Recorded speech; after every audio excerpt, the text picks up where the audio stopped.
Toby Fox soltou a newsletter de verão no dia 6, e a gente vai falar um pouco sobre isso, e como o ARG foi atualizado. E se caso você não me conhece, eu sou a Vor, e prazer em te ter aqui.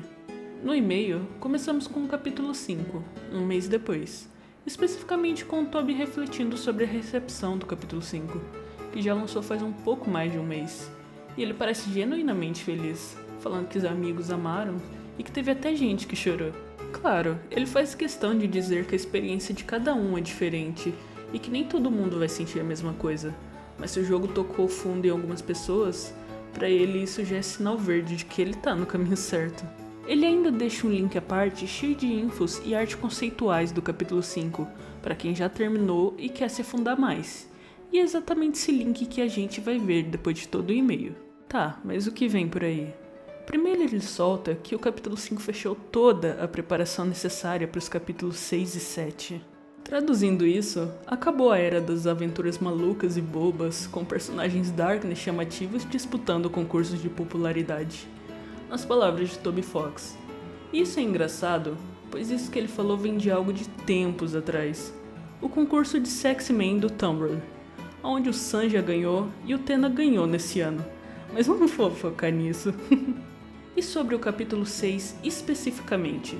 Ele descreve como um capítulo mais curto e direto, focado em um aspecto específico da trama.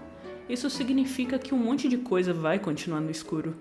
Ele até avisa que pode ser surpreendente o que vai ficar de fora, mas garante, uma coisa específica vai ser esclarecida. Quer que você esteja pronto ou não. E seja lá o que isso significa, bem provável que o capítulo 6 vai ser uma bomba atômica na gente. O Toby também comentou sobre como a comunidade poderia reclamar que ele deveria fazer o capítulo mais longo e não curto, pois, pra falar a verdade, teve muita, mas muita gente reclamando de como o capítulo 5 não tinha tanta lore comparado ao capítulo 4, e falando que capítulo 5 poderia até ser uma perca de tempo pelo foco ser mais na aventura. Foram várias coisas nessa linha de raciocínio. Mas claro, ele afirmou para não nos preocuparmos, pois ele está confiante na maneira que ele está contando essa história, e que nós vamos entender o porquê quando os 2 últimos capítulos lançarem. E algo muito bom que ele também falou é que ele acredita que consegue lançar o capítulo 6 em 2027 já. O que sinceramente todos esperamos que realmente seja realizado, pois não vejo a hora de jogar o capítulo 6. E agora vem a parte que eu achei um bem leve tapa em todos os teoristas de Deltarune. O que o Toby acha da gente teorizando igual loucos? Ele confessou que não lê e nem assiste teorias sobre o próprio jogo, pois óbvio, ele sabe o final do seu próprio jogo. Mas ele soltou que acha incrível o quanto a galera pensa sobre o Deltarune, a ponto de dizer que pensar sobre o jogo já é, por si só, parte da experiência. Só que ele também deu um toque. Às vezes a galera não tem toda a informação na mão, ou ele simplesmente esperava que certas pistas fossem lidas de outro jeito. E ele fechou isso com uma mensagem muito boa, que as artes, histórias e teorias que a galera cria enquanto o jogo ainda tá saindo vão ser eternamente especiais, porque é a única vez na vida que dá pra criar esse tipo de coisa. Ele chama isso de uma cápsula do tempo, um momento único, e convida todo mundo a curtir estar vivendo isso com o lançamento. Pois realmente, de exemplo, se o Gaster, igual todo mundo visualiza ele como Mystery Man, não for ele, são muitos anos perdidos de fanart. Mas, igual ele disse, é uma boa cápsula do tempo. Agora 2 sessões que são realmente adoráveis, que pelo menos eu achei. Toby conta que quando era pequeno, o irmão mais velho inventava nome de golpe no estilo anime e fingia atacar ele. Um desses era... It's Majorona! E sim, isso é uma piada de infância aparentemente. E tem mais. Outras falas vêm dessas brincadeiras, incluindo um clipe de voz que nem chegou a ser usado. A Blingo Blitz! E a segunda acaba sendo sobre a gata dele, a Kiki, que no capítulo 3 tem uma sala secreta chamada Nagasaki Kiki Park, e eu acho que é assim que se fala. E segundo o próprio Toby, ela não para de falar, fica irritadíssima toda vez que não recebe atenção. Ele mesmo fala que Kiki é como se um cérebro de um gato fosse colocado no corpo de um gato.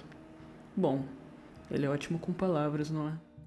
E bem, Toby já avisou que não é pra esperar muita merch pros capítulos 6 e 7, e ele já avisou a Fangamer sobre isso. E queria falar de algumas partes nesse meio que completamente fala que nós estamos ferrados no capítulo 6 e 7, e não só na Rota Estranha.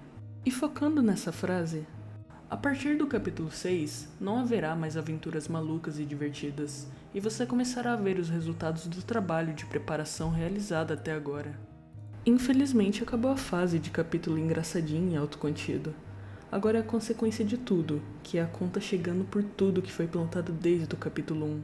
E de quebra, também tem isso da Fangamer. Por que avisar a fabricante de produtos para não esperar muito justo nos capítulos mais sérios? Qualquer coisa já é preocupante. E agora, vamos falar um pouco sobre tudo do Link, que são os bastidores do capítulo 5. Toby resolveu abrir o jogo sobre praticamente tudo que rolou por trás das cortinas. Primeiro de tudo é o sistema de plataforma. Ele conta que o novo sistema em modo plataforma começou a ser desenvolvido lá em outubro de 2021, com programação do OnDev, que é criador de jogos tipo 3 Bashers. Só que perto do fim do capítulo 4 que o resto da equipe pegou o protótipo dele e desenvolveu de vez, e foram toneladas de versões testadas antes de chegar no resultado final. E ele foi sincero sobre o medo dele. Deltarune é um RPG focado em interação de personagem, então se o jogo virasse plataforma pura, o jogador ia sentir que estava jogando um Hollow Knight requentado, em vez de Deltarune de verdade. Por isso o sistema de Act no modo plataforma, tipo Hang do Rousey e Red Buster da Suzy, só foi criado em outubro de 2024. Toby também levou em conta que poderia ser o primeiro contato de alguém com um jogo de plataforma na vida, por isso os desafios obrigatórios de pulo ficaram mais fáceis. E também teve o desafio à parte de introduzir 8 personagens novos, as flores, sem quebrar o ritmo do capítulo. Ele acha que conseguiu equilibrar bem, já que cada amigo dele que testou teve uma flor favorita diferente. E agora vamos falar sobre as flores. E uma curiosidade, há 10 anos todo mundo escrevia Flowey errado como Flowery, e isso irritava o Toby. Daí ele pensou, e se existisse mesmo um personagem flor dourada chamado Flowery? Assim todo mundo ia escrever errado o nome como Flowey também. Toby também explica o conceito por trás de Flowery. A flor dourada, que antes era apelidada de Gold, virou Flowery basicamente inventando a própria versão do Homem Perfeito, só que sem nunca ter vivido de verdade. Flowery é só um cara genérico de anime, mais alto que um humano normal, igual Toby disse. E agora sobre as outras flores? Aqua foi uma referência direta a Touhou Project. Seph foi inspirado no personagem também chamado Seph, de Illusion of Gaia. O visual inicial de Seph tinha cabelo branco e pele mais lavanda, mas foi mudado porque os amigos de Toby acharam parecido demais com o personagem de Steven Universe. O visual de verde foi inspirado no estilo da amiga dele, Splendid Land, que desenhou Hacker e Ambulance. E olha que nem ela sabia da existência desse personagem até o capítulo Sayer. Sobre a laranja, Toby fez questão que uma das flores fosse um rato, justamente para deixar bem óbvio o quão distorcido é a ideia de humanidade deles. E ele até comenta que foi difícil expressar a alegria da expressão dela num sprite tão pequeno.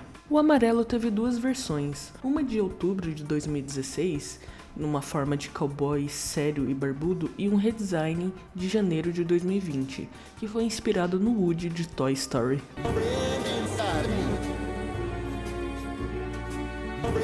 E último, ele disse que azul tem um penteado diferente do sprite de rosto, só porque Toby achou divertido dar múltiplas possibilidades de visual para ele, literalmente só isso. Ele também abriu sobre o time de convidados que ajudou no capítulo. Neunal desenhou 4 inimigos para o capítulo, entre esses Shinobeetle e Terracotta, que foram os dois usados no capítulo 5. Hitoshariga, que já trabalhou com Pokémon e Rockman, ajudou criando aquele personagem raposa, que Toby acabou modificando para o Netsuki no jogo. Claire, da Fields of Mistra, ficou cuidando dos sprites da Pink. Aliás, Toby fez questão de dizer que ela foi um grande apoio que o ajudou muito a terminar Undertale lá atrás. E na parte da música, teve 4 convidados especiais. Camélia fez Cute Mew Mew Magic e Flower Man, e também Hakyuchi, Carlos Eyene e Tokihana, cada um fez uma faixa pro capítulo.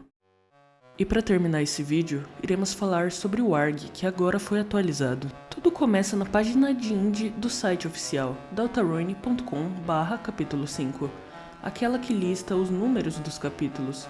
sobre a importância da Rota Estranha. Só que dessa vez, no final dessa página, apareceu um 7B gigantesco. E clicando nesse 7B, ele te leva direto para outra página, deltarune.com/7B. Lá dentro tem uma barra de progresso do desenvolvimento do capítulo, dividido em ícones, mapa, cutscenes, batalhas e monstros. E cada um com uma certa porcentagem preenchida. E no final, uma frase, same time as 7, ao mesmo tempo que 7. Quase como uma confirmação que a rota 7B sai junto com a rota normal e que não tem separação de lançamento.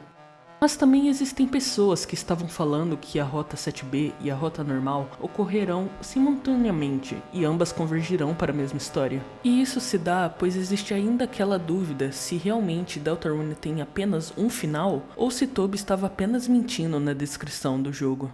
Mas bem, o que você acha dessa página secreta? E se você assistiu o vídeo até aqui, muito obrigada. E não se esqueça de se inscrever e deixar o like. Até a próxima.